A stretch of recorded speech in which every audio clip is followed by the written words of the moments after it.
you see is basically my talk today. This is me working in flow. And what I want to talk about is tapping into our creativity in order to optimize flow. And as a result of that work, that yielded my mind map on a very meta level of what I want to talk with you about today. So here's the question that is top of mind for me. It's how might we build our creative capacity in the midst of the fourth industrial revolution? And more importantly, what if we don't do that? So the fourth industrial revolution, just to clarify and back up a bit, the first industrial revolution was when we shifted from handmade to machine-made. The second industrial revolution was all about mass production. The third industrial revolution has been about going digital, all the way up through the internet. The fourth industrial revolution, which we are currently experiencing, the train has left the station, is one where technology is ubiquitous. So augmented reality, robotics, automation, AI, ChatGPT are saturating our lives. And so what's really of interest to me is this question of what does creativity look like in the midst of this ubiquitous tech, and what effects might it have on our well-being? The headline that I'm really leading with is that we need to chill out and flow. Now, some of the statistics that I'm showing on this screen, I think we've all seen variations of these. These numbers are pretty striking in terms of the mental health challenges that people are having, the fact that many people are thinking that their workplace environments are contributing to their mental health challenges, and they're expecting that the workplace will actually do something about that. And very interesting to me, 55% of people in a still case study said they want to be more creative in their workplaces. The headline is that burnout is real. So what might we do about it? Well, because of artificial intelligence, the fourth industrial revolution, tapping into our creative flow is the most significant investment that we can make for our health and for our well-being. In fact, if we don't make that investment in our creative capacity, it's my premonition, my concern, that our emotional and mental health is at stake. So be aware that there is actually a new AI in town. It's not just artificial intelligence, but also artificial imagination. And I first heard the term artificial imagination back in 2017 in an interview with the musician and technologist Shelley Palmer in a PricewaterhouseCoopers interview. As a musician, he was talking about the fact that AI code can actually generate pretty convincing jazz music improvisational compositions. So when we think about ChatGPT, OpenAI's ChatGPT, we could have a really dystopian perspective and say, run for the hills, the robots are taking over. We could have a utopian perspective, which is, oh, nothing to worry about, all's good here. I tend to take on a heterotopian perspective, that in the balance, these sorts of augmentations to the ways that we get work done, I mean, at the end of the day, we have to optimize our curiosity and our ability for critical thinking, because a human being still needs to frame a better question to design the code. And if any of you have played around with ChatGPT, the challenge is the questions that you frame to get the more interesting outputs. So, what is creativity? I spent a lot of time thinking about that question as a creativity strategist. I think about creativity as our ability to toggle between wonder and rigor to solve problems. And wonder is about awe and audacity and big blue sky picture thinking. Wonder is also about pausing, because as I like to remind people, it's really hard to wonder when you're going 80 miles an hour. Rigor is the other dimension of creativity. Rigor is about deep focus, time on task, discipline, and skill mastery. And we need both. But how do you actualize wonder and rigor consistently and sustainably in your life and in your work? It's through something I call the 3 I's, which are about inquiry, improvisation, and intuition. When we commit to our creative capacity and building it, when we commit to designing space and time for more wonder and more rigor, that is when we are actually immersed in flow. And the Hungarian-American psychologist Mihaly Csikszentmihalyi is one of the first psychologists and scientists to spend a lot of time really focused on this idea of deep immersion to the point where you forget where you are. Time seems to stand still. And for some of us, it's in moments like what I share with you when I'm deep at work in that time-lapse video. It often happens when I'm dancing, because I'm a dance fiend. And for others, it's when they're in movement or when they're listening to deep, incredible music, right? But flow does not happen, actually, when we're doing nothing. Flow happens through immersion in activity that is meaningful to us.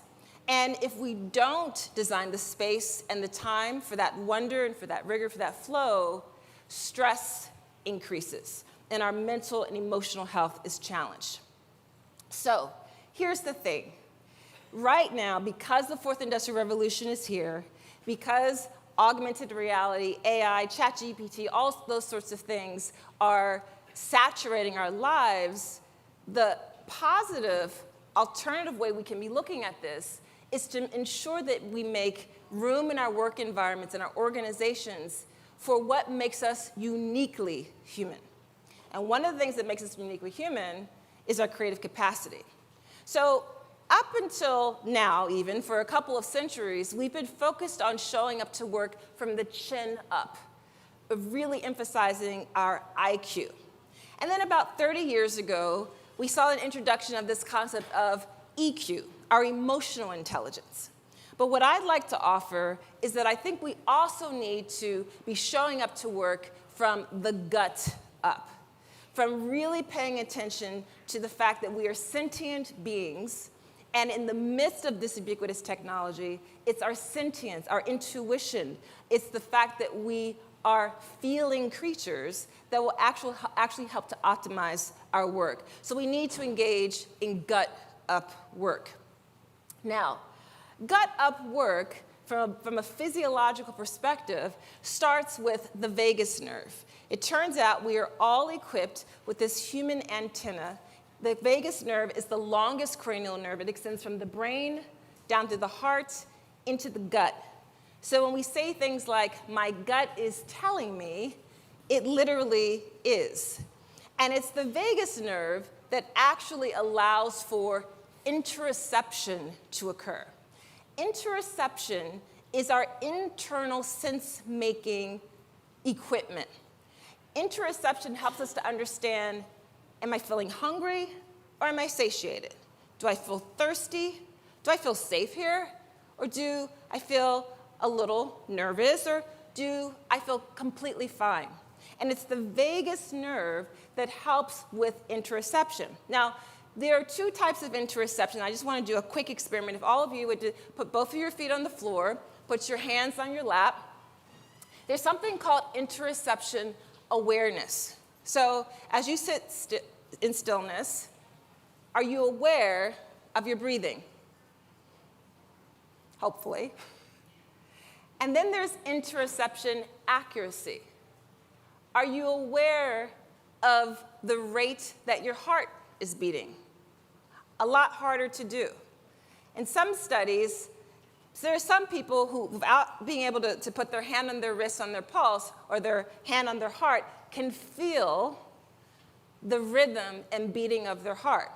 And the cool thing is that we can get better at this, but it comes from pausing, and it comes from being able to engage in flow. I was really interested in a 2009 research study that learned that enhanced cardiac perception is actually associated with better decision making. So people who are really good at that interoceptive accuracy and awareness, it actually feeds into our cognition. So what does that mean? We are sentient beings. So unlike Descartes, who said, I think and therefore I am, it's actually the other way around. We sense, we feel, then we think, and we act. And now more than ever, it's important to double down on that. So in my remaining time, I want to leave you with some practical ways that I believe you can begin to practice that gut up work. And I think we have to start with making a few shifts in our thinking and our mindset. So what I'm about to share with you may be a little counterintuitive to what we value, especially in our Western American society. The first thing I think we need to do in order to get better at gut up work is to slow down. The next thing we need to do is to be willing to lose. We also need to be willing to follow. And finally, we need to consider quitting some of the things we've been engaged in. I loved what Phoebe Robinson was affirming earlier this morning about making more time for doing nothing. So consider these questions. What would my life look like if I shifted away from churning and speeding my way through the day to slowing down? How about if I shifted away from prioritizing winning to considering what am I willing to lose? What if I shifted away from thinking about leadership as being out in the front to learning to follow? And finally, what if I shifted away from a focus on win-win-win to making space and time for quitting? So the next logical question is, how the heck do we do that? I have 4 tips I want to share with you. Tip number 1. Sorry, actually, before I get to the tips, we need to couch this in terms of something I call invisible work. Invisible work is something that I define as the activities that allow your imagination to reign and spark the neural synapses that actually allow your best ideas to synthesize. And I wrote about this in a Fast Company article where I was pointing out that pausing, play, inquiry-based leadership, and embodied work, all are things that we can do in invisible work that spark our intuition. So, tip number 1, begin to commit to taking more daydream breaks. If this seems absurd to you, start with 90-second daydream breaks. Let your prompt be a cloud or an ant crawling on the sidewalk, and make sure you time yourself. And work your way up to 5-minute daily daydream breaks to pause. Secondly, begin to consider treating yourself to micro-retreats.